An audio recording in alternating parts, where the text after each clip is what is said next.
मानगोनां बिटिआरनि सीएम प्रमद बर' बिथांखौ गोबां रायजो राजा लोगोसे गोबां दैदेनगिरि आरो गोबां इन्टेलेक्चुएल आरो माखासे इयुथ्स आरो माखासे पेरेन्ट बिथांमोना हारिखौ फानबाय जाथिखौ फानबाय प्रमद बर' बिथाङा होननानै बुंदोंमोन।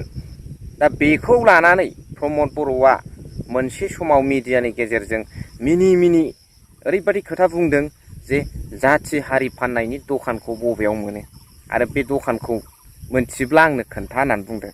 दा बेखौनो डि नार्जारी सार दावराव देख्रेब नार्जारी सारा हारि फाननायनि दखानखौ बबेयाव मोनो बेखौ खिन्थानानै होदों।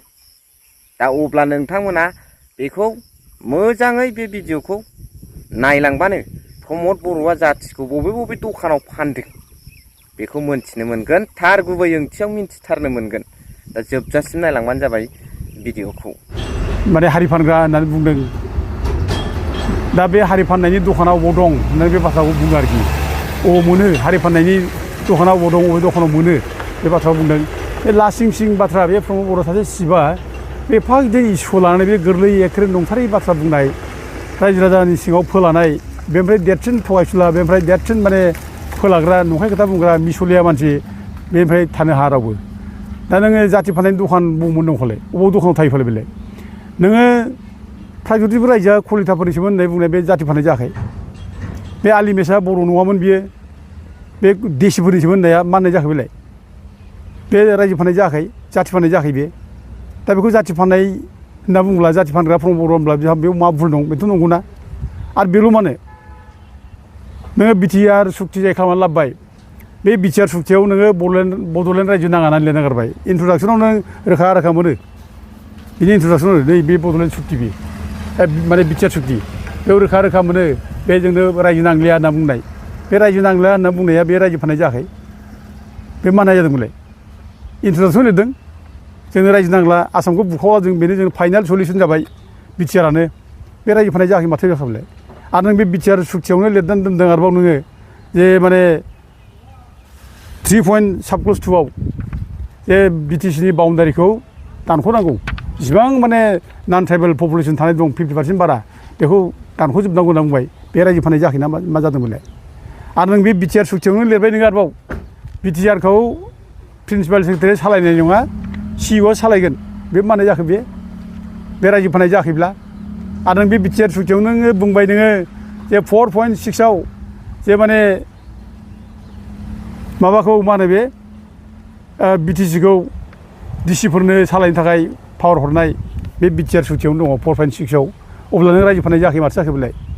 ओमफ्राय नोङो 7.2आव नों लिरबाय नोङो बे जेसेबां हा हु दं बिटिसिनि, फरेस्ट लेन्ड, बे ग्रेजिं फिल्ड, कास्ट लेन्ड, ओमफ्राय रिभारेन्ट एरिया, बेखौ गासैबो आसाम गभर्नमेन्टनो माने नायनो हगारना होनाय जाबाय। बे रायजो फाननाय जायाखैबा मानाय जादोंमोनलाय? आरो नोङो लिरबाय नोङो आरोबाव नोङो 9.4आव बिटिआर सुक्तियाव बेयाव लिरबाय नोङो जेसेबां माने जेल जानाय हाइनेस केसाव थानाय माने एनडिबिनि केडारफोर दं, बिसोरखौ माने बख'नाय बाथ्रा बुङाखै, गवा बिसोर गासिबो। माने बे सुक्तिजों, बिटिआर सुक्तिजों 9.4नि गेजेरजों माने हाइनेस केस गोनां मानसिफोरखौ गासिबो जेलाव जोबनानै दोननांगौ होननानै नों सुक्ति खालामनानै लाफैबाय। अब्ला बे जाथि फाननाय जायाखै, रोखा जाथि फाननाय जाबाय। दा बेफोर खेथ्रआव दिनै प्रमद बर'खौ जाथि फानग्रा, हारि फानग्रा होननायाव माने मा भुल दं, मा गोरोन्थि दं?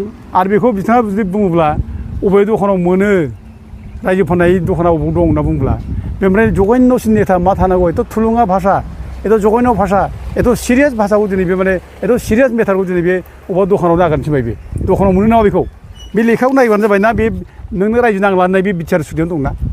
आरो नोंनि बे दानि नैबे जायनाखि बे बाजेट सेसनाव जायनाखि माबा लानाय, डिसिसन लानाय 24 एप्रिलाव थागिबिफोर रायजोखौ माने कलिताफोरनो होननाय, आलिमेसखौ नोङो माबानो होननाय, देसिफोरनो होननाय, बे मा होननाय जाखो बेलाय? रायजो फाननाय जायाखैब्ला? बे लेखायावनो दंना। नों बेखौ फाग्ला थांबाथ' नों बे गोदावफोराव बे रायजो फाननायनि दखानाव अबाव दंफालाय नागिरना अबावबा मोनो नामा होनना बुंनाय, बे मुगैथाव राव बियो। जों बेखौ निन्दा खालामो।